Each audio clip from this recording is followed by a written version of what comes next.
My name is Emily Vasquez and I'm 32 years old. 3 months ago, my parents pawned my deceased husband's wedding ring. They didn't tell me, they didn't ask. They walked into a pawn shop with the only thing I had left of him. But the jeweler who made that ring recognized the piece. He called me before any paperwork cleared. One phone call changed everything. Before I explain what happened next, take a moment to like and subscribe if stories of betrayal and justice hit close to home. Drop your location in the comments. I want to know where you are right now. Now, let me take you back to the morning I found out. I'm Emily Vasquez. 3 months ago, I was a widow learning to breathe again. Nathan, my husband, died 18 months earlier, cancer, quick and brutal. That ring was the last object he touched, the one I wore for 6 years, the one I took off only to sleep. My parents, the people who raised me, walked into a pawn shop with it, but here's what they didn't know. The jeweler who crafted it was a friend of Nathan's. He recognized the engraving. He called me before the paperwork cleared. And what I learned when I showed up at that pawn shop would crack open a secret my parents had been guarding for 30 years. Let me take you back to Tuesday afternoon in October. I was at my desk doing the kind of tedious catch-up work grief makes impossible for months after someone dies. The phone rang, a number I didn't recognize. I almost let it go to voicemail, but something made me pick up. The voice on the other end was calm, measured. A man named Paul DeMarco. He said he was a jeweler in Bridgeport. He said he had my ring, and he said he'd just refused to process a pawn transaction my parents had initiated 20 minutes earlier. I asked him to repeat it. I needed to hear the words again. Your mother and father, he said. They came in with a platinum band, hand-engraved with a specific inscription, and I knew it was Nathan's. I made that ring for him 6 years ago.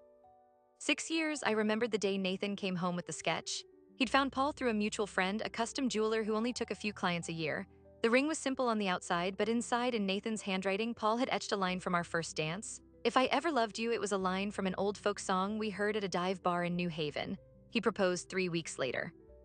I drove to Bridgeport without calling my parents. I didn't know what I would say. The pawn shop was a narrow storefront between a laundromat and a bodega. Paul met me at the door. He was in his late 50s, silver hair, a goldsmith apron, steady hands. He handed me the ring in a plastic evidence bag. The inscription was still there. The scratches from daily wear were still there. Nathan's ring, in a bag, for $300.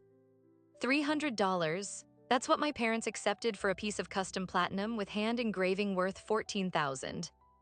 Paul told me my mother had looked nervous. My father had done all the talking. He said it was a family heirloom they no longer needed. Paul asked for identification.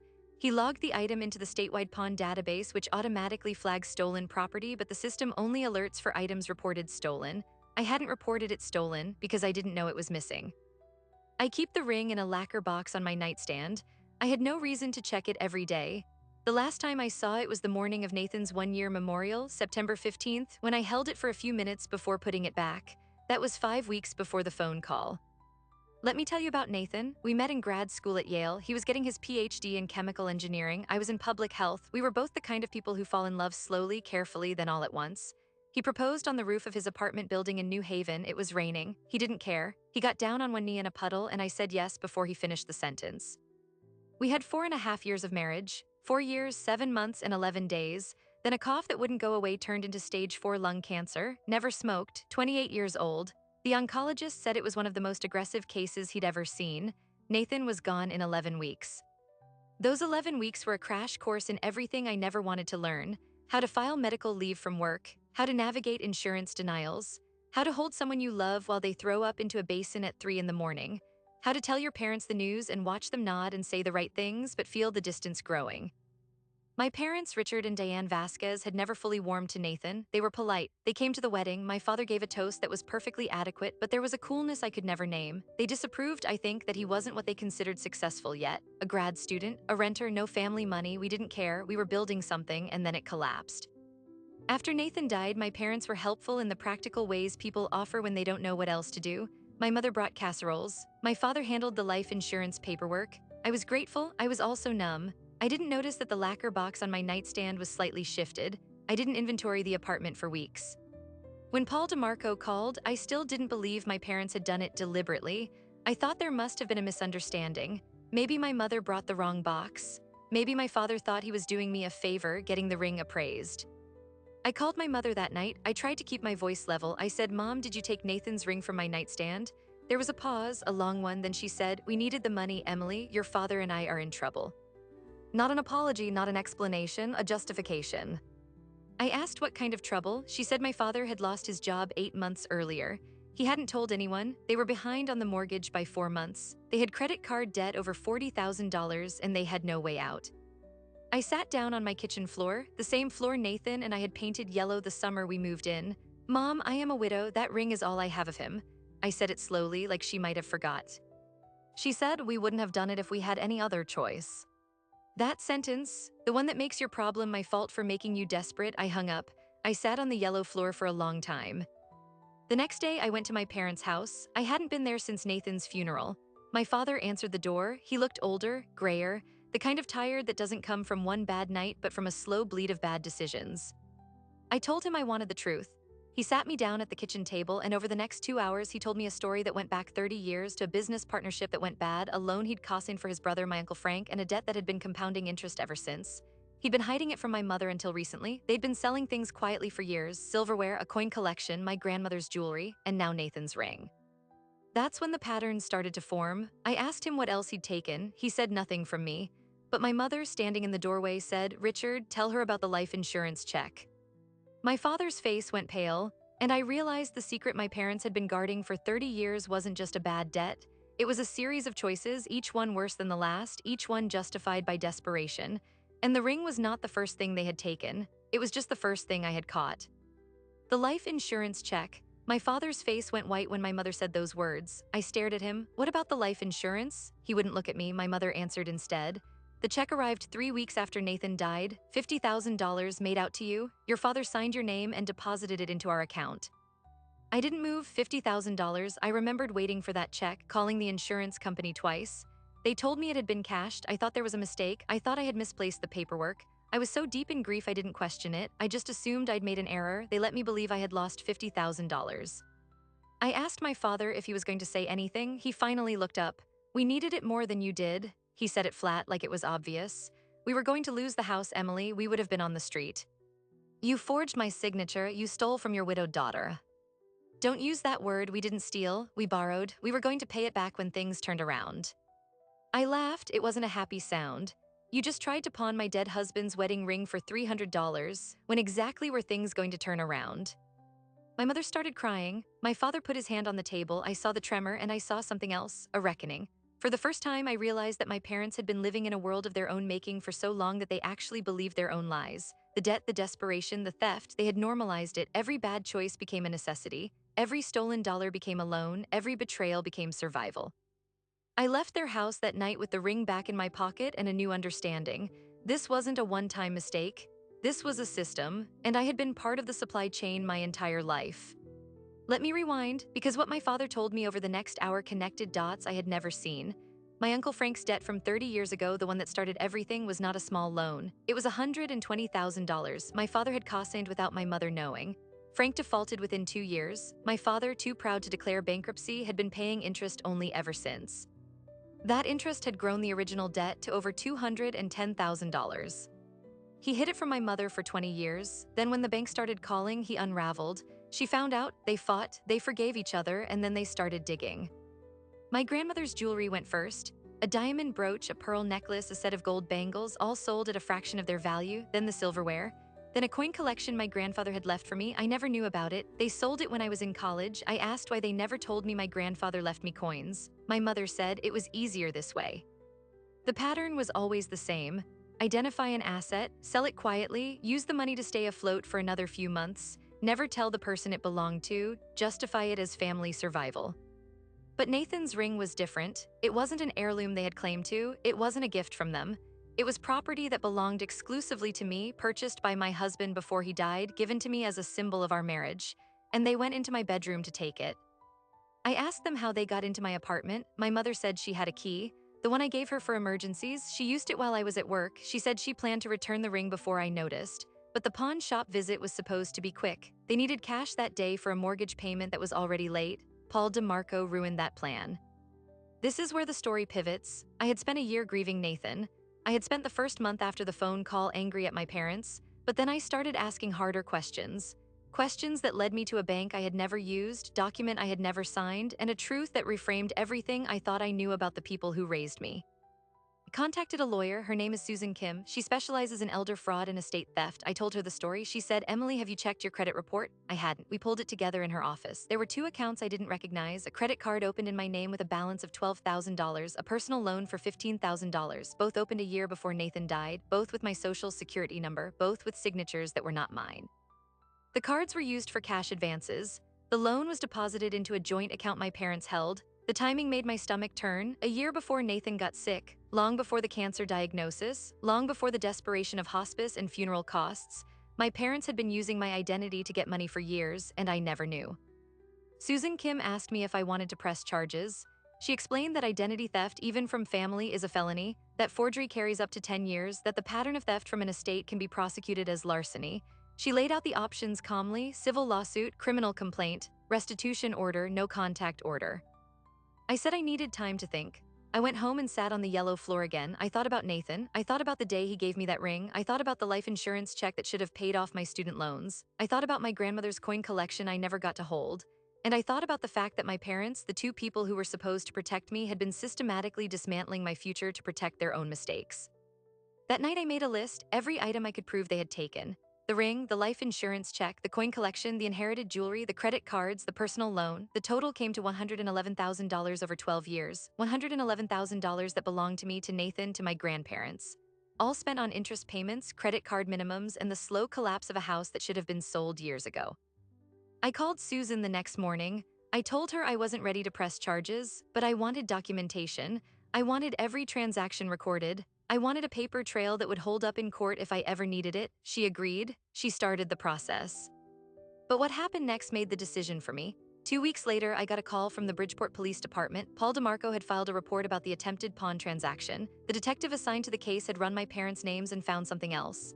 A warrant, a civil judgment against my father from a creditor in Hartford, and a second judgment against both my parents from a bank in New Haven. They were already being sued. The pawn shop attempt had triggered an alert. The detective called me to confirm my ring was recovered. Then he asked if I wanted to add a theft complaint.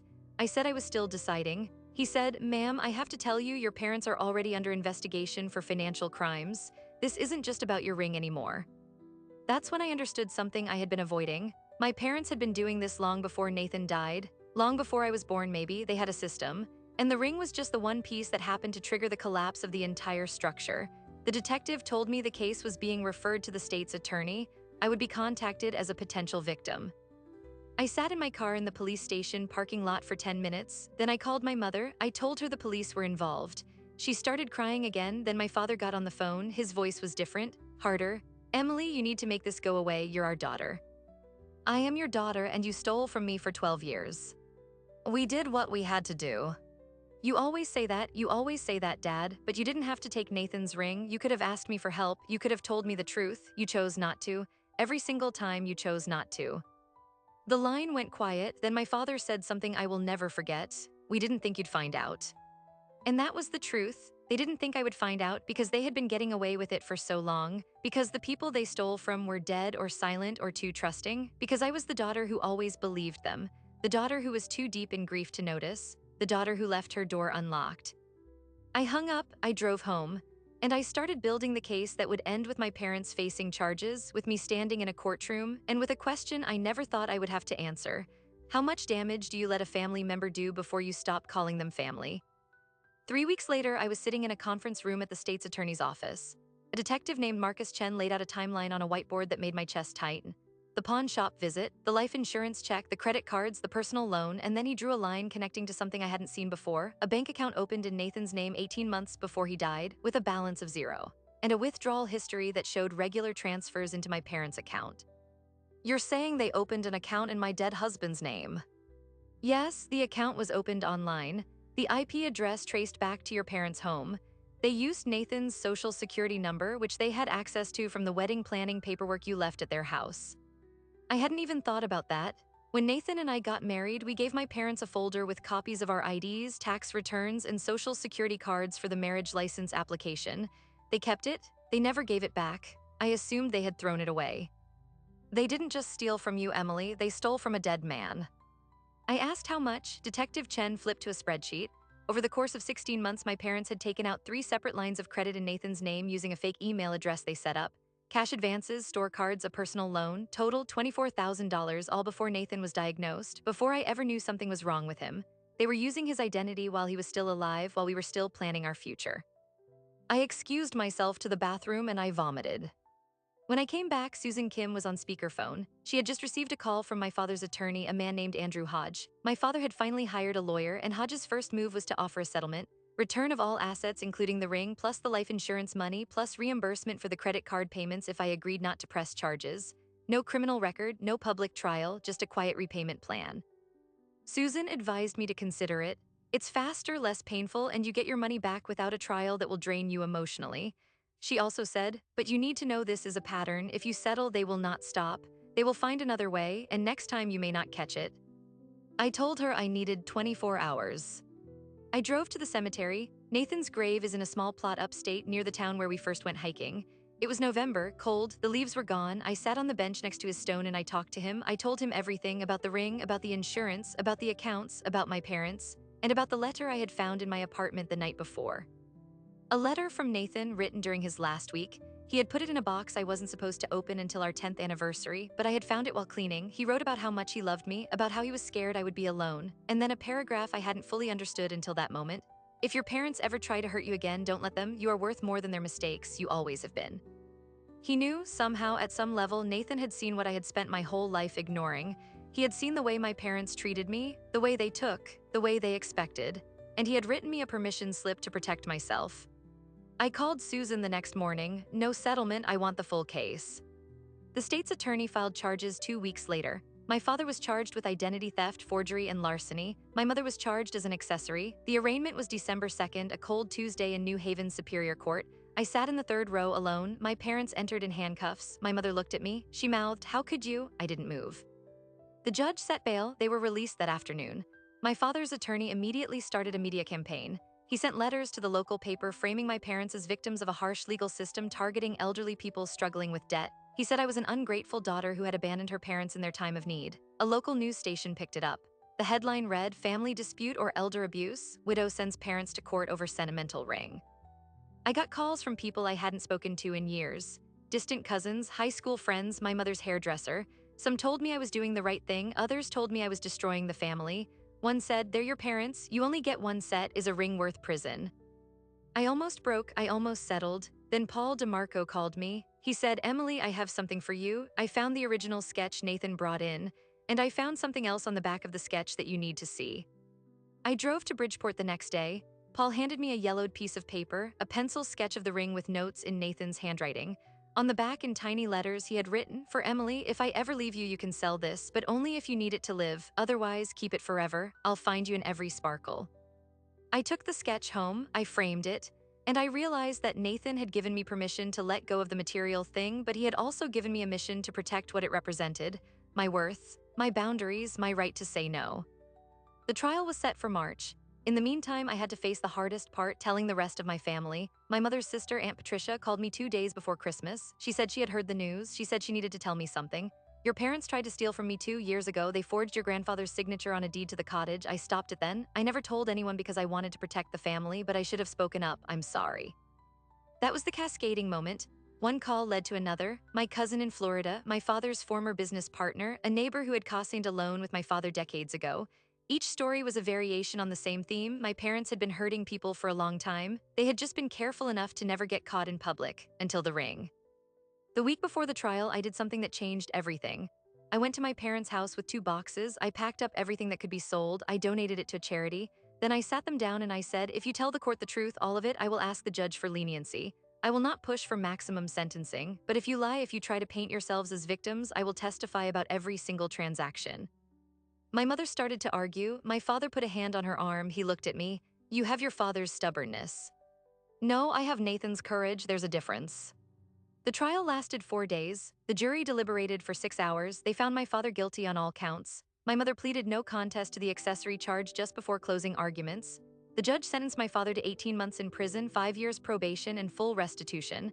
My mother received 2 years probation and mandatory financial counseling. They had to sell the house to pay back the money. They lost everything. I sat in the courtroom and watched the gavel fall. I didn't feel triumphant. I felt hollow, but I also felt free. For the first time in my life, I was not carrying their secrets. I was not covering for their mistakes. I was not responsible for a debt I never created. The ring was in my pocket where it belonged. And then something happened that I didn't expect. As my father was led out in handcuffs, he looked back at me. His eyes were wet, his voice cracked. "I'm sorry, Em, I never knew how to stop." I nodded, "I know, Dad, but I needed you to stop anyway." The courtroom emptied. I stood alone at the wooden rail. The ring felt heavy in my coat, and I knew that Act 3 was not over. Because the real work, the work of rebuilding a life after the wreckage of family betrayal, was only beginning, and I was about to learn that forgiveness is not a single act. It is 1,000 small decisions made over years. The weeks after the trial felt like walking through deep water. I kept expecting something else to surface. Another account, another debt, another lie, but the phone stopped ringing, the letters stopped coming, the investigation was closed, my parents were gone, and I was left with the quiet. I took a leave of absence from work. I couldn't focus on public health reports when my own life had become a case study in systemic failure. Instead, I started seeing a therapist named Dr. Lena Ortiz. She specialized in family trauma and financial abuse. On our first session, she said something that stuck. "You have spent your whole life being responsible for your parents' happiness. That was never your job." She told me that what my parents did was not about the money, it was about control. The money was just the tool. They needed to believe they could still take from me because that was the only way they knew how to feel powerful. And the ring, that tiny object, was the one piece I refused to let them have. That's why it mattered. I started sleeping better. I stopped checking my bank account every morning. I put the ring back in the lacquer box, but this time I put the box in a safety deposit box at the bank, not because I was hiding it, because I wanted to choose when I saw it.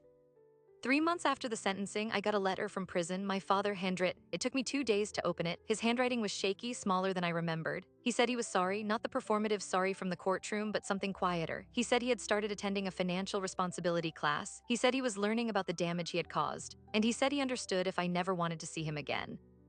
I didn't respond right away. I showed the letter to Dr. Lena. She asked, "What do you want from him?" I said, "I want him to mean it." She said, "Then give him the chance to show you, but you don't owe him your trust. Trust is earned, not owed." I wrote back one paragraph. "I appreciate the apology, but words are not enough. I need to see change over years, not days. If you're serious, keep going to the class, keep writing, and don't ask me for anything except time." He wrote back every month for the next year, short letters, never asking for money, never blaming, just updates. He was reading, he was talking to a chaplain, he was starting to understand the ripple effects. 8 months in, he wrote, "I stole from your grandfather, I stole from your grandmother, I stole from you. When I get out, I want to make amends to everyone, but I have to start with you because you are the only one who will still talk to me." I visited him once, 15 months into his sentence. The visiting room was gray and smelled like stale coffee. He looked older, his hands were thin. He said, "I don't expect you to forgive me, I just wanted to see your face and tell you I'm sorry in person." I said, "I hear you," and that was enough for that day. My mother's probation was harder. She was required to attend financial counseling.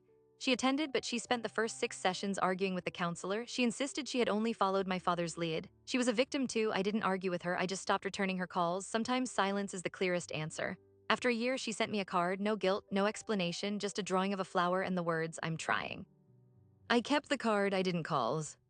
The surprising detail came 18 months after the trial. I had started working again part-time at a nonprofit that helped victims of financial fraud.